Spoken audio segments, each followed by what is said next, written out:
Okay, then you're going to have interossei muscles. I guess there's not a picture of that. Those are going to be in between the metacarpals. And they're going to flex the fingers.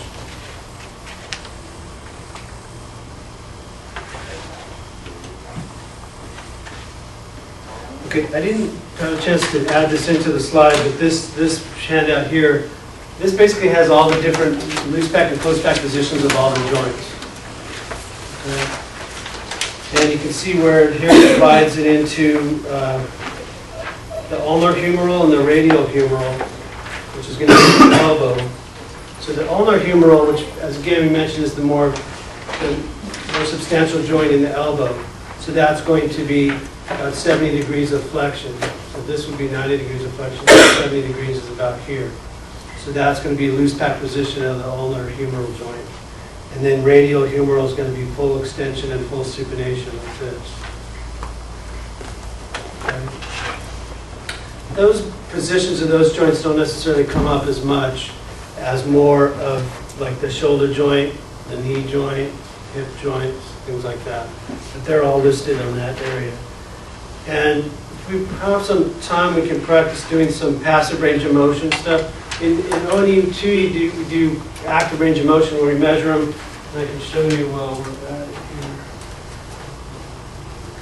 here. Okay, this is a goniometer. It should be straight, but the heat of the car, I was leaving it in there, it got kind of bent, but it still works. Okay. Usually you can get ones that are smaller. Most of the time people get them for ONE2, they get smaller ones. And then this is an inclinometer. And I have another one.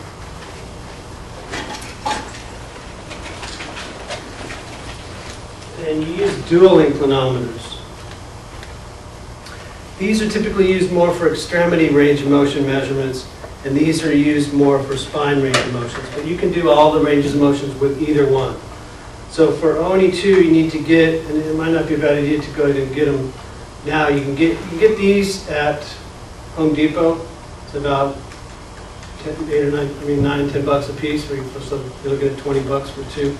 And then you can put a piece of dowel on there if you want. And then I also put these little magnets on here. Because if you're going to measure like cervical range of motion, if it's flat like that, then it kind of rolls around like that. So if you put these on here, then now it's a little bit more stable.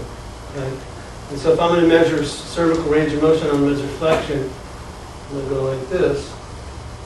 And you can see the reason why you have this one is some of the motion happens in my thoracic spine. So I want to subtract that out with this. So I'm going to do this. This is going to be flexion, and then I'm going to subtract this number from this number, and then I'm going to isolate just the cervical flexion by itself, and then here's extension.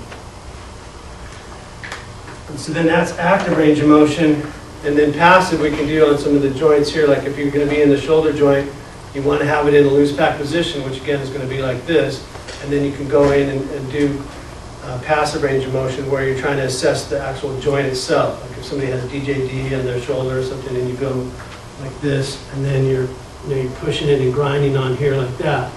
So if they have problems with their cartilage, that's going to be more likely to reproduce the symptoms or the pain. Versus if there's a problem with ligament, then I'm going to do something like this where I'm going to check the laxity in the ligaments or instability of the joint, or you can do what's called a sulcus sign, where I'm pulling down like this. If somebody had shoulder dislocations and they have loose ligaments, you're going to see what's called a sulcus sign, which is where the roundness of the deltoid decreases as that shoulder gets pulled out of joint.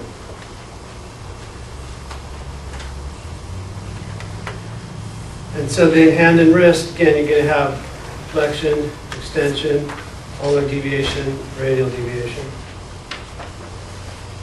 And then there's so for the wrist, which primarily, again, is mostly the radial carpal joint versus the ulnar carpal joint.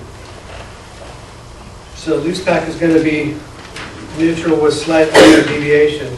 But again, most of you, if you're just relaxing your hand and wrist, it's going to be a little bit ulnar deviated. Okay? And then closed pack position is going to be extension with radial deviation. If you do that into your wrist, you can feel everything feels more tight, more of a closed pack.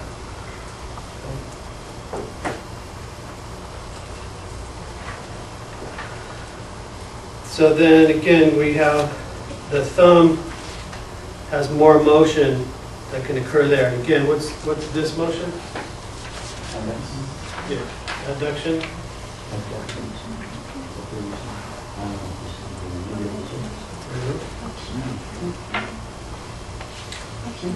Flexion, extension. So this is flexion, this is extension, and then it's this position. Because the difference between flexion and opposition is you have a little bit of twisting more of the thumb like that, which is like supination. So you're kind of turning the thumb this way to meet the fingertips.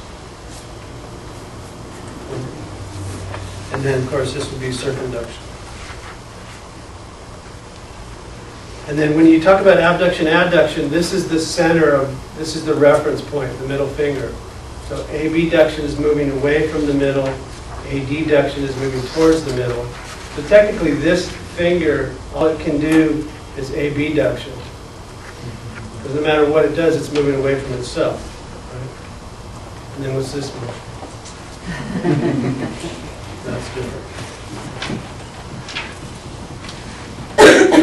So then with finger flexors, you'd be talking about the muscles that go into the fingers themselves. So flexor digitorum profundus and superficialis, also the lumbricals and the interossei.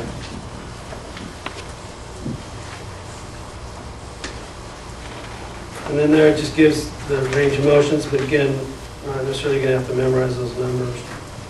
And then extensors basically are going to be muscles on this area here. So typically, in a general sense, flexor muscles originate from where? Medial epicondyle. Yeah, anterior surface medial epicondyle. Extensors primarily are going to be lateral epicondyle. Unless you start talking about, then you have a deeper compartment where you have some of those flexor pollicus and extensor pollicus, extensor indicis. Those are going to be more distal. But in a general sense, extensors are on the lateral epicondyle, flexors are on the medial epicondyle.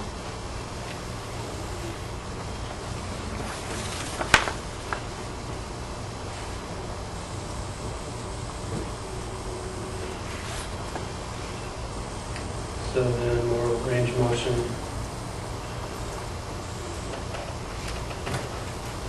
So again, then you have these extensor, here's extensor, which one is this one? Extensor pollicus. You say pollicus or halcus? Yeah, pollicus here, halcus is in the big toe.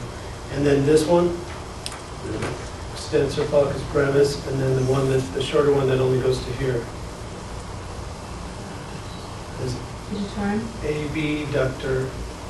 abductor pollicus longus. Okay. And then there's another pollicus, which is one of the intrinsic muscles.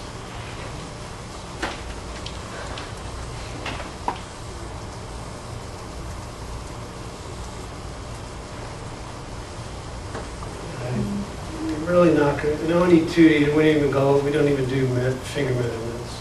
But these are here for reference.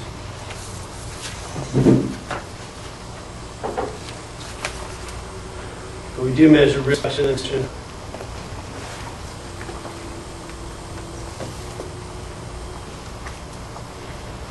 So when you're doing extension at the wrist, the ones that move the fingers are also going to assist with wrist movement. But then you also have extensor carpi radialis and longus, extensor carpi radialis, longus and brevis, extensor carpi ulnaris, and then on the other side you have flexor carpi radialis, flexor carpi ulnaris.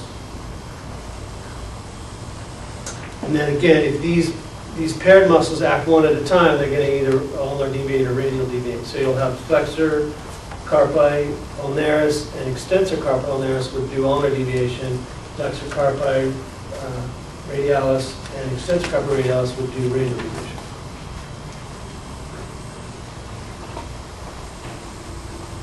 Yeah, so when you're practicing your parade wave, right?